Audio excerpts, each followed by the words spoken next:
This YouTube channel does not promote any violent, harmful, or illegal activities. All content provided by this channel is meant for an educational purpose only.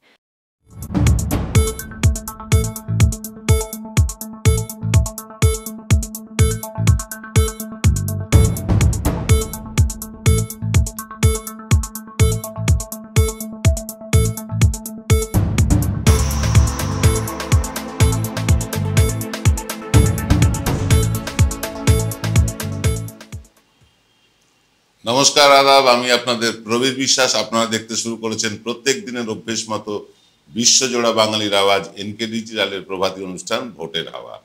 পঞ্চম দফার vote শুরু হয়ে গিয়েছে। এখন পর্যন্ত চারদিক থেকে যা খবর পাচ্ছি, মোটের ওপর শান্তিপূর্ণভাবেই ভোট চলছে। পঞ্চম দফার ভোট হবার আগেই ললাট লিখন কিন্তু পরিষ্কার হয়ে গিয়েছে ভারতীয় জনতা পার্টি। কারণ পঞ্চম দফা ভোটের আগে যে চতুর্থ দফা পর্যন্ত ভোট হয়েছে, তাতে দেখা যাচ্ছে ভারতীয় জনতা পার্টি পশ্চিমবাংলার ক্ষেত্রে অন্তত সেভাবে এমন কিছু করতে পারেননি যাতে মনে হয় তারা লড়াইতে আছে। উল্টো দিকে তৃণমূল কংগ্রেসের অশ্বমেধ ঘোড়া কিন্তু ছুটছে প্রবল বেগে। এবার আজকে ভোটের পর কি হবে সেটা বলতে পারবো রাতের অনুষ্ঠানে, কিন্তু এখন পর্যন্ত ভোটের যা গতি প্রকৃতি, চারিদিক থেকে আমাদের প্রতিনিধিরা আছেন, তারা যা খবর পাঠাচ্ছেন, এই সকাল 9টা পর্যন্ত ভোট মোটামুটি শান্তিপূর্ণভাবে শুরু হয়েছে। কোথাও কোথাও ইভিএম গন্ডগোলের খবর পাওয়া যাচ্ছে, সেখানে ইভিএম রিপ্লেসমেন্ট হয়েছে, এরকমও খবর পাওয়া যাচ্ছে সারা দেশ থেকেই। তো ইভিএম নিয়ে মানুষের একটা শঙ্কা আছেই। অনেক দর্শক আমাদেরকে প্রশ্ন করেন যে ইভিএমে কোনো গন্ডগোল হবে না তো? দেখুন, ইভিএমে গন্ডগোল করলে লার্জ স্কেলে করা সম্ভব না। ব্যাপকভাবে ইভিএম গন্ডগোল না করলে এই বৈতরণী বোধহয় বিজেপি পার করতে পারবে না। আর এবার মানুষ যা সতর্ক, রাজনৈতিক দলগুলো যা সতর্ক আছে, তাতে বড় করে ইভিএম গন্ডগোল করা বিজেপির পক্ষে বা বিজেপির হয়ে নির্বাচন কমিশনের পক্ষে করা একেবারেই অসম্ভব। এই সকালবেলা এখন পর্যন্ত যা আমরা দেখতে পাচ্ছি, তাতে মানুষ শান্তিপূর্ণভাবে ভোট দিচ্ছেন। কোথাও কোথাও ভোট শুরুর সময় খানিকটা দেরি হলেও মোটের ওপর ঠিকঠাক চলছে ভোট। আজ কোথায় কোথায় ভোট হচ্ছে আসুন একবার সেটা দেখে নেব।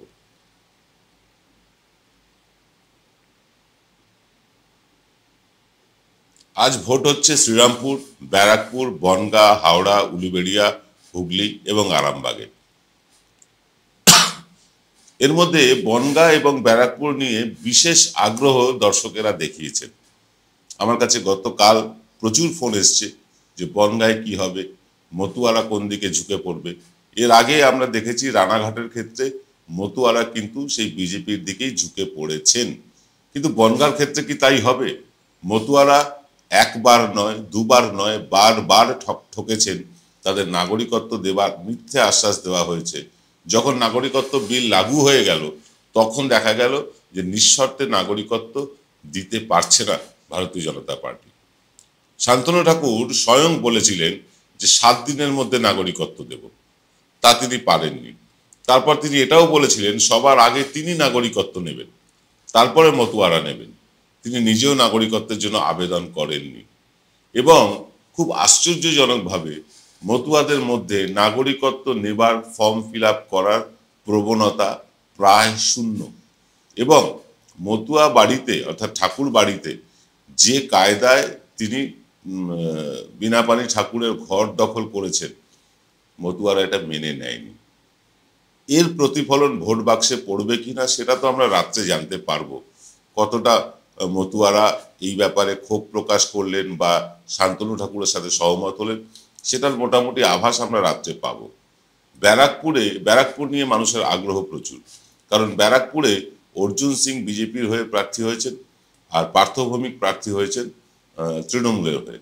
এখানে কন্ট্রাস্টটা খুব পরিষ্কার, সাদা আর কালোর লড়াই।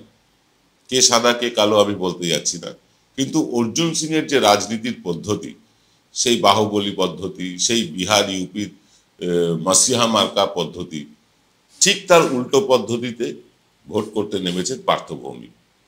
নাট্যকর্মী, তাছাড়াও তিনি সুলেখক, সুগায়ক, একদম সংস্কৃতিবান একজন মানুষ। আর উল্টো দিকে বাহুবলী অর্জুন সিং। এই বাহুবলী বনাম নাট্যকর্মীর লড়াই কিন্তু দেখার জন্য মুখিয়ে আছে সারা রাজ্যবাসী। রাজ্যের সমস্ত মানুষ দেখতে চান যে ব্যারাকপুরের মানুষ বাহুবলীর পক্ষে না একজন সংস্কৃতি মনস্ক মানুষের পক্ষে। এখন পর্যন্ত যা আমরা পেয়েছি, এখানে অর্জুন সিং বেশ বেশ বেশ খানিকটা পিছিয়ে আছে। যে 7টা বিধানসভা কেন্দ্রে তার মানে দাপট চলতো, তার দাবাঙ্গিরি চলতো, সেটা কমতে কমতে এখন 1.5খানা বিধানসভা এসে দাঁড়িয়েছে। ভাটপাড়া আর কিছুটা জগদ্দল। মানুষ কিন্তু মুখ ফিরিয়েছেন। এমনকি এখানকার চটকল এবং অন্যান্য যারা কর্মচারী আছেন, বিভিন্ন বেসরকারি সংস্থায় কাজ করেন, তাদের মধ্যে হিন্দিভাষী মানুষ প্রচুর আছেন, মুসলমান মানুষ প্রচুর আছেন। তাদের মধ্যে কিন্তু এবার একটা অর্জুন সিংয়ের প্রতি অনীহা আমরা দেখতে পেয়েছি, ঠিক যেমনটা দেখতে পেয়েছি আমরা বনগাঁতেও শান্তনু ঠাকুরের প্রতি। এরকমভাবেই ভোট হচ্ছে আরামবাগে, যে কেন্দ্রটি আকর্ষণীয় কারণ এই কেন্দ্রটিকে তৃণমূল কংগ্রেস নিজের হাতে ড্যামেজ করেছে। অপরূপা পোদ্দার বিদায়ী সাংসদ, তিনি নিজের হাতে এই কেন্দ্রটিকে প্রায় শেষ করে দিয়েছেন। এখানে লড়াইটাকে কঠিন করে দিয়েছেন, অথচ এখানে লড়াইটা অনেক সহজ হওয়ার কথা ছিল। গোঘাট অঞ্চল বা এইসব অঞ্চলগুলো লড়াইয়ের অঞ্চল, সেই লড়াই থেকে তৃণমূল কংগ্রেসকে বিমুখ হতে দেখা গিয়েছে। শেষ পর্যন্ত কি পারবে তারা এই আসনটি ধরে রাখতে, নাকি এই আসনটি এবার কেড়ে নেবে ভারতীয় জনতা পার্টি, তা জানতে আমাদের রাত পর্যন্ত একটু অপেক্ষা করতেই হবে। আসছে শ্রীরামপুর কেন্দ্র নিয়ে। শ্রীরামপুর কেন্দ্রে কল্যাণ বন্দ্যোপাধ্যায় বলা যায় অপ্রতিদ্বন্দ্বী। তাকে হারানোর মতন প্রার্থী দিতে পারেনি বিরোধী দলের লোকেরা। দীপশিতা ধর সিপিআইএম এর প্রার্থী, যিনি বালিতে বিধানসভায় প্রতিদ্বন্দ্বিতা করে খুব বিচ্ছিরিভাবে হেরে গিয়েছিলেন, 3য় স্থান পেয়েছিলেন, সেই দীপশিতা ধর এবার লোকসভায় প্রার্থী হয়েছেন। আর কল্যাণ বন্দ্যোপাধ্যায়ের বিরুদ্ধে বিজেপি প্রার্থী করেছে কবির শঙ্কর বোসকে, তারই প্রাক্তন জামাই। মানুষটি ভালো, কিন্তু তার কোনো মানে রাজনৈতিক ভিক্ষা বলে কিছু নেই, তার রাজনৈতিক প্রজ্ঞা বলে আমরা কিছু খুঁজে পাইনি।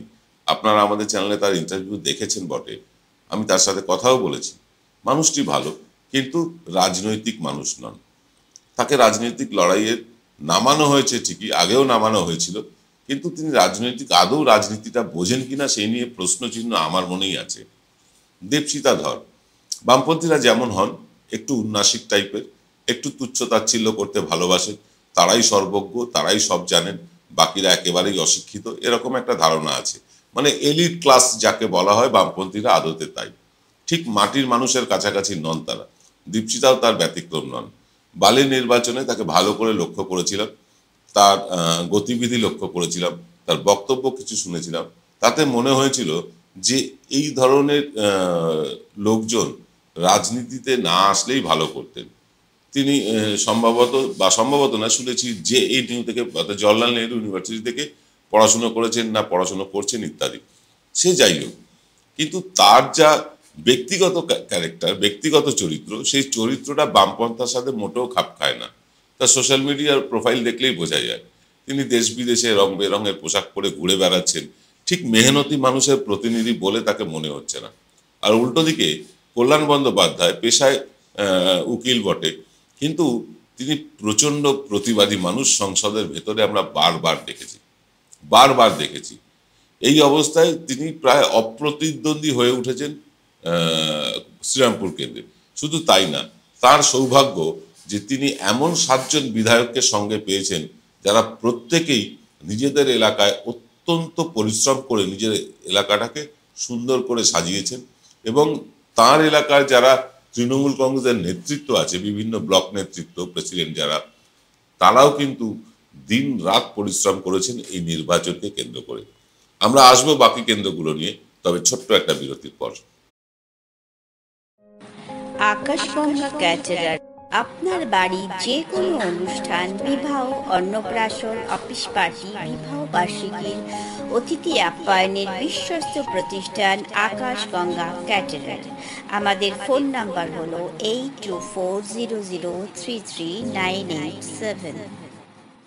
জয়গুরু রত্নভান্ডার জ্যোতিষ সেবা। এখানে গোল্ড মেডেলিস্ট জ্যোতিষী বসেন। হাই কোয়ালিটির আসল গ্রহরত্ন সবচেয়ে কম দামে এখানে পাওয়া যায়। স্থান বেলঘড়িয়া রানীপার্ক বটতলা 2 নম্বর রেলগেটের নিকটে। 9681345722 এবং 9007778922। সেরাই যখন হাতের কাছে অন্যটা কেনই বা কিনি। আজ বাঙালির ঘরে ঘরে একটাই নাম সুন্দরিনী। সুন্দরিনী সুন্দরিনী সুন্দরিনী সুন্দরিনী। ফিরলাম বিরতির পর। আপনারা দেখছেন এনকে ডিজিটালের প্রভাতী অনুষ্ঠান ভোটের হাওয়া। আজকে সারা দিন কেমন যাবে সেটা সকালটাই বোধহয় প্রমাণ করে দেয়।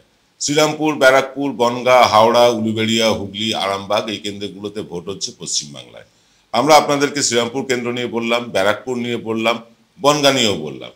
এবার একটু অন্যান্য কেন্দ্র নিয়ে আলোচনা করি। তবে তার আগে জানিয়ে দিই যে এই যে ভোট শুরু হয়েছে, আমাদের প্রতিনিধিরা মানে বিভিন্ন জায়গায় তারা ছড়িয়ে আছেন, মানে প্রত্যেকটি লোকসভা কেন্দ্রেই তারা ছড়িয়ে আছেন এবং তারা যে তথ্য দিচ্ছেন তাতে দেখা যাচ্ছে সকাল থেকেই কিন্তু মানুষের একটা ভিড় বুথে বুথে দেখা যাচ্ছে।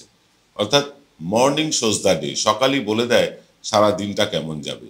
আজকে সারা দিনটা কেমন যাবে সেটা কিন্তু বুথে বুথে মানুষের ভিড় দেখে, বিশেষত মহিলাদের ভিড় দেখে আমরা খানিকটা আশ্বস্ত বা আপ্লুত যে পশ্চিমবাংলায় অন্তত বিহার, উত্তরপ্রদেশের মতন কম মাত্রায় ভোট পড়ছে না। গরমটা এখানেও কম নেই, কিন্তু তা সত্ত্বেও মানুষ কিন্তু তার ভোটাধিকার প্রয়োগ করছেন, তার গণতান্ত্রিক অধিকার প্রয়োগ করছেন একদম স্বতঃস্ফূর্তভাবে।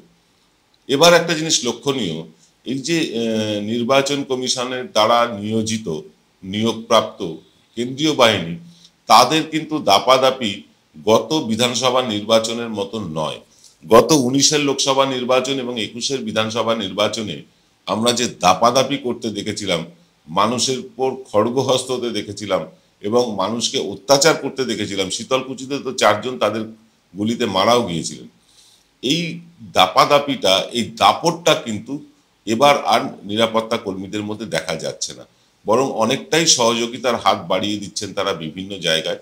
আমরা 4 দফা নির্বাচনে দেখেছি। আজকে এখন পর্যন্ত যে মুহূর্তে আপনাদের কাছে অনুষ্ঠান করছি, সেই মুহূর্ত আমার কাছে কানে হেডফোনের সমস্ত খবর আসছে। এক একজন প্রতিনিধি বিভিন্ন সময় ফোন করে খবর দিচ্ছেন। তারা বলছেন যে তারা কিন্তু মানে মানুষকে অনেক সহযোগিতা করছে। এটা একটা ভালো লক্ষণ। আমরা অত্যাচারী নিরাপত্তা কর্মী চাই না, সহযোগী নিরাপত্তা কর্মী চাই। এবার আসবো আপনাদেরকে একটা গুরুত্বপূর্ণ কেন্দ্র হাওড়া নিয়ে বলতে। হাওড়ায় প্রসূন বন্দ্যোপাধ্যায় এর আগে 3 বার প্রার্থী হয়েছেন, 3 বারই জিতেছেন। এবার তিনি 4র্থবারের জন্য প্রার্থী। হাওড়াও অনেকটা শ্রীরামপুরের মতন। এখানে প্রসূন বন্দ্যোপাধ্যায়ের খুব সৌভাগ্য যে এখানে তার যে বিধানসভা কেন্দ্রগুলো আছে, একটা লোকসভা তো 7টা বিধানসভা কেন্দ্র নিয়ে তৈরি অলমোস্ট, সেখানে হাওড়াতেও 7টা বিধানসভা আছে। 7টা বিধানসভা কেন্দ্রের প্রতিটি বিধায়ক তার পাশে আছেন, তাকে জেতাতে মরিয়া। তার সাথে কিন্তু হাওড়া জেলার তৃণমূল কংগ্রেস, বিশেষ করে যুব সম্প্রদায়, যুব তৃণমূল কংগ্রেস, তারা কিন্তু প্রাণপাত পরিশ্রম করেছেন প্রসূন বন্দ্যোপাধ্যায়ের জন্য। এটা কিন্তু সচক্ষে দেখেছি, কারণ হাওড়াতেই আমাদের অফিস। যাতায়াতের পথে বিভিন্ন কর্মীদের তাদের অ্যাক্টিভিটি দেখতে পাই। তবে এইবার হাওড়াতে কিন্তু সিপিএমও ঝাঁপিয়ে পড়েছে তাদের সর্বশক্তি নিয়ে। হাওড়াতে তারা যেভাবে ঝাঁপিয়ে পড়েছে, তারা যদি তাদের বিগত দিনের ভোট পুনরুদ্ধার করতে পারে, যে ভোটটা বামপন্থীদের ভোটটা বিজেপিতে চলে গিয়েছিল আগের 2-3টে নির্বাচনে, সেই ভোটটা যদি পুনরুদ্ধার করতে পারে, তাহলে সিপিএম প্রার্থী সব্যসাচী চ্যাটার্জি সম্ভবত 2য় স্থানও পেতে পারে। কেন নয় বিজেপি? কারণ হাওড়াতে বিজেপির কোনো সংগঠন নেই, 1। 2 নাম্বার, বিজেপি বিসমিল্লাতেই গলদ করেছে, গোড়াতেই গলদ করেছে তারা প্রার্থী নির্বাচন করে। তারা প্রার্থী করেছেন ডাক্তার রথীন চক্রবর্তীকে। মানুষটি ভালো, বড় ডাক্তার, এর মধ্যে কোনো ভুল নেই। কিন্তু এই মানুষটি যখন হাওড়া কর্পোরেশনে ছিলেন, তিনি পার্ট টাইম মেয়র বলে বিখ্যাত ছিলেন। অর্থাৎ তিনি হাওড়া কর্পোরেশনকে সময় দিতেন না মেয়র থাকা সত্ত্বেও, এবং তার আমলে বিভিন্ন দুর্নীতির অভিযোগ উঠেছে, নিয়োগ দুর্নীতির পর্যন্ত অভিযোগ উঠেছে। তিনি মানুষটা সৎ হলেও তার 2 সাগরেতের মাধ্যমে কিন্তু ব্যাপক অনৈতিক কাজকর্মের অভিযোগ আছে। সেই দুই সাগরেদ এখন আর রাজনীতিতে নেই, কিন্তু তারা কিন্তু এই দুই সাগরেদের জন্য রথীন চক্রবর্তী ব্যাপক বদনাম হয়েছে। এবং রথীন চক্রবর্তীকে আমরা সেভাবে প্রচারেও দেখিনি। কয়েকটা জায়গায় গাড়িতে তিনি রোড শো করেছেন ঠিকই, কিন্তু প্রসূন বন্দ্যোপাধ্যায় যেভাবে প্রতিটা অলি গলি পঞ্চায়েত ওয়ার্ড স্তরে গিয়ে প্রত্যেকটা ওয়ার্ডের প্রত্যেকটা পঞ্চায়েতে গিয়ে মানুষকে স্পর্শ করেছেন, মানুষকে ছুঁয়েছেন, রথীন চক্রবর্তী এইখানে অনেকটা পিছিয়ে আছেন। তুলনায় সব্যসাচী চ্যাটার্জি খানিকটা এগিয়ে রথীন চক্রবর্তীর চেয়ে, তবে প্রসূন ব্যানার্জির থেকে অনেকটাই পিছিয়ে। প্রসূন ব্যানার্জির ব্যক্তিগত একটা ক্যারিশমা এখানে আছে, তিনি বড় ফুটবল খেলোয়াড়, অর্জুন পুরস্কার প্রাপ্ত ফুটবল খেলোয়াড়। শুধু তাই না, মানুষটা সহজ সরল, একদম শিশুর মতন। তার বিরুদ্ধে নারদায় অভিযোগ উঠেছিল যে তিনি 4 লক্ষ টাকা নিয়েছেন, অভিযোগ উঠেছিল। তিনি কিন্তু স্বীকার করেছেন তদন্তকারী সংস্থার কাছে গিয়ে, হ্যাঁ তিনি 4 লক্ষ টাকা নিয়েছেন নির্বাচনের জন্য, এবং এই মানুষটার একটা বড় গুণ, সেই 4 লক্ষ টাকা তিনি নির্বাচন অ্যাকাউন্টেই রেখে নির্বাচনের জন্যই খরচ করেছেন। অর্থাৎ তিনি নারদায় যে টাকাটা নিয়েছেন সেই টাকাটা নিয়ে বাড়ি যাননি, নির্বাচন খরচের জন্য তিনি নিয়েছেন, সেটা তিনি প্রমাণও করেছেন।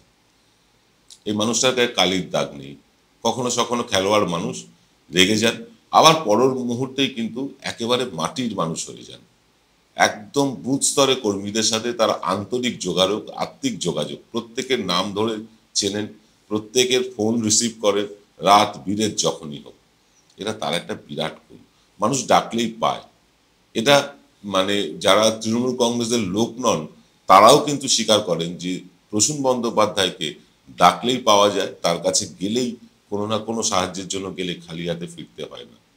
তাই এখানেও প্রসূন বন্দ্যোপাধ্যায় কিন্তু অপ্রতিদ্বন্দ্বী। সাজদা আহমেদ, উলুবেড়িয়া সাজদা আহমেদ সুলতান আহমেদের স্ত্রী, এবং সুলতান আহমেদের যে ছেড়ে যাওয়া জুতো, সেই জুতোতে পা গলিয়ে তিনি কিন্তু ডেভেলপমেন্টের কাজটা পুরো দমে করেছেন। সাজদা আহমেদেরও সৌভাগ্য, তিনি যে 7টা বিধানসভার সাংসদ, 7টা বিধানসভাকে কেন্দ্র করে যে লোকসভা তার সাংসদ, সেখানেও কিন্তু তিনি প্রতিটি বিধায়ক এবং প্রতিটি অঞ্চল সভাপতি, ব্লক সভাপতিদের সহায়তা পাচ্ছেন। উল্টো দিকে বিজেপি যাকে প্রার্থী করেছে তাকে বিজেপি কর্মীরাই চিনতে পারছেন না। আমরা নিজেরা গিয়ে সেটা প্রত্যক্ষ করেছি। এই হলো আজকের আসন। আমরা আরো একবার দেখে নেব কোন কোন আসন বাদ গেল, কোন কোন আসন বললাম। আমরা একবার লিস্টটা দেখে নিই।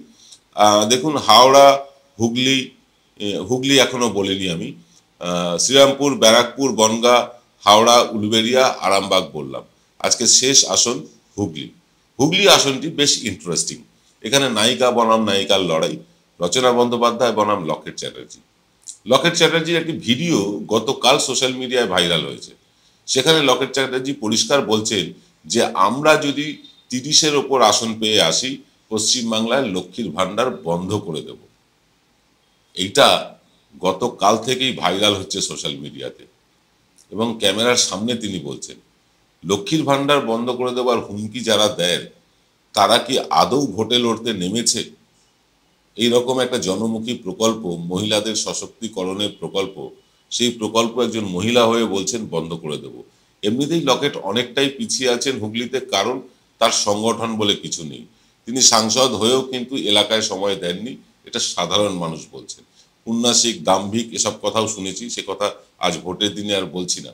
কিন্তু আলটিমেটলি দিনের শেষে যদি আপনি হিসেব করেন, লকেট চ্যাটার্জি কিন্তু অনেকটাই পিছিয়ে পড়েছেন তার নিজের কারণে। তিনি সর্বভারতীয় রাজনীতি করছেন, তিনি উত্তরাখণ্ডে রাজনীতি করছেন, তিনি দিল্লিতে রাজনীতি করছেন, কিন্তু তিনি হুগলিতে মানুষের কাছে পৌঁছননি, তার পরিষেবা মানুষ পায়নি। তিনি কেন্দ্রীয় সরকারের একজন অংশ, কেন্দ্রীয় সরকার যে শাসক দল বিজেপির একটা অংশ। উন্নয়ন তো ঢেলে করার কথা ছিল হুগলিতে, তিনি চাইলেই নরেন্দ্র মোদী, অমিত শাহ বা নির্মলা সীতারামনরা তাকে ফান্ড দিতে পারত, কিন্তু তিনি সেই পথ মাড়াননি। তিনি রাজনৈতিক নেত্রী হতে গিয়ে সাংসদ পদটাই ভুলে গিয়েছেন। তিনি ভুলে গিয়েছিলেন হুগলিকে। হুগলির মানুষ কিন্তু এবার তার উত্তরটা ব্যালটে দেবেন, এটা আমরা বুঝতে পারছি। আমরা সমীক্ষা করতে গিয়ে এটা পেয়েছি। আজকের ভোট কেমন হলো, এই ভোট গতি প্রকৃতি কোন দিকে সেটা এক্ষুনি বলে দেওয়া যায়। একটা অনুমান তো করাই যায়। অনুমান অনুযায়ী যে কটা আসনে ভোট হচ্ছে, একমাত্র বনগাঁ আসনে খানিকটা আশা করা যায় যে বিজেপি জিততেও পারে বা ভালো ফল করতে পারে। বাকি কোথাও ভালো ফল করার সম্ভাবনা নেই, জেতার তো সম্ভাবনা নেই, এটা আমাদের মনে হচ্ছে। এটা কোনো সমীক্ষা না, এটা কোনো বুথ ফেরত সমীক্ষা না, এটা কোনো জনমত সমীক্ষা না, একদম সাধারণ বুদ্ধি দিয়ে এতদিন রাজনীতি নিয়ে চর্চা করছি তার অভিজ্ঞতা থেকে আপনাদেরকে বললাম। একটি মাত্র আসন বনগাঁতে হয়তো টিম টিম করে আশার আলো জ্বলছে, শেষ পর্যন্ত কি হবে বলতে পারছি না, কিন্তু বাকি একটি আসনে বিজেপির জেতার কোনো সম্ভাবনা নেই। কারণ এই লকেট চ্যাটার্জিদের মতন মহিলা ভোটের আগের দিন বলছেন আমরা 30টা আসন পেয়ে লক্ষ্মীর ভান্ডার বন্ধ করে দেব। যারা লক্ষ্মীর ভান্ডার বন্ধ করতে চায় তাদের কি আমার রাজ্যের লক্ষ্মীরা ভোট দেবেন? এটা জানার জন্য রাত 8টা পর্যন্ত অপেক্ষা করুন। তবে আজ বলি, আজ রাত্রে হয়তো 8টার সময় অনুষ্ঠান করতে পারবো না, অনুষ্ঠানটা হয়তো 9টায় আসবে। কারণ আজকে সারা দিন আপনাদের জন্য হাওড়া, হুগলি এবং শ্রীরামপুর কেন্দ্র চষে বেড়াতে হবে, আমি নিজেই যাব। তাই আজকে হয়তো আপনাদের জন্য অনুষ্ঠান আনতে খানিকটা দেরি হবে। তবে আপনারা কিন্তু দেরি করছেন না। যারা মান্থলি সাবস্ক্রিপশন দিচ্ছেন তারা ঠিক টাইমে আমাদের কাছে প্রতি মাসে কেউ 100, কেউ 200, কেউ 500, কেউ 2000, কেউ 5000ও দিচ্ছেন। এই কারণেই কিন্তু চ্যানেলটা চলছে। কারণ এই যে পরিস্থিতি, বিভিন্ন মানে জায়গা থেকে যারা সরকারকে প্রশ্ন করে, যারা সরকার বিরোধী চ্যানেল, তাদেরকে কিন্তু বিভিন্নভাবে অর্থনৈতিকভাবে বিভিন্নভাবে তাদেরকে অবরুদ্ধ করার চেষ্টা হচ্ছে। আমরাও তার ব্যতিক্রম নই। ইউটিউব থেকে যে রেভিনিউ আসে সেই দিয়ে চ্যানেল চালানো সম্ভব হচ্ছিল না। তাই আপনাদের কাছে আবেদন করেছিলাম যে আপনারা মান্থলি সাবস্ক্রিপশন কিছু দিয়ে আমাদের পাশে থাকুন, যাতে চ্যানেলটাকে চালাতে পারি। শতাধিক মানুষ, শতাধিক না, প্রায় 150-র কাছাকাছি মানুষ আমাদের পাশে এসে দাঁড়িয়েছেন। তাই কিন্তু চ্যানেলটা চলতে পারছে, চলছেও। আপনি যদি এই চ্যানেলের একজন শরিক হতে চান, এই চ্যানেলের একজন অংশীদার হতে চান, মানসিকভাবে সব দিক থেকে আমাদের পাশে থাকতে চান, তাহলে 9830075869 এই নম্বরে আপনি ইউপিআই করে দিতে পারেন। ফোনপে, গুগল পে করে বা জিপে করে আপনি আমাদেরকে মান্থলি সাবস্ক্রিপশন পাঠাতে পারেন। তাহলে আমরা আপনাকে, আমাদের দুটো হোয়াটসঅ্যাপ গ্রুপ আছে, সেই গ্রুপ দুটোতে জয়েন করিয়ে নেব। তবে দুর্ভাগ্যের বিষয়, নির্বাচন নিয়ে ব্যস্ত থাকায় এই মুহূর্তে কাউকেই জয়েন করাতে পারছি না। যা জয়েনিং করাবো সেটা হচ্ছে 1 তারিখের পর থেকে। আর যারা বিজ্ঞাপন দিয়েও আমাদের পাশে থাকতে চান বা ব্যাংক অ্যাকাউন্টের মাধ্যমে আমাদেরকে সাহায্য করতে চান, তারা 9830075869 এই নাম্বারে সকাল 10টা থেকে 2টোর মধ্যে ফোন করে জেনে নিতে পারেন। আজ এই পর্যন্ত, দেখা হবে রাত 9টায় এনকে ডিজিটালের সান্ধ্য অনুষ্ঠান ভোটের হাওয়া নিয়ে। এই যে ভোট হচ্ছে, সারাদিন ভোট চলছে, সেই ভোটের গতি প্রকৃতি কি, আভাস তো একটা দিলাম, এবার শিওর হয়ে বলতে পারবো রাত 9টায়। ততক্ষণের জন্য বিদায় নিলাম, নমস্কার।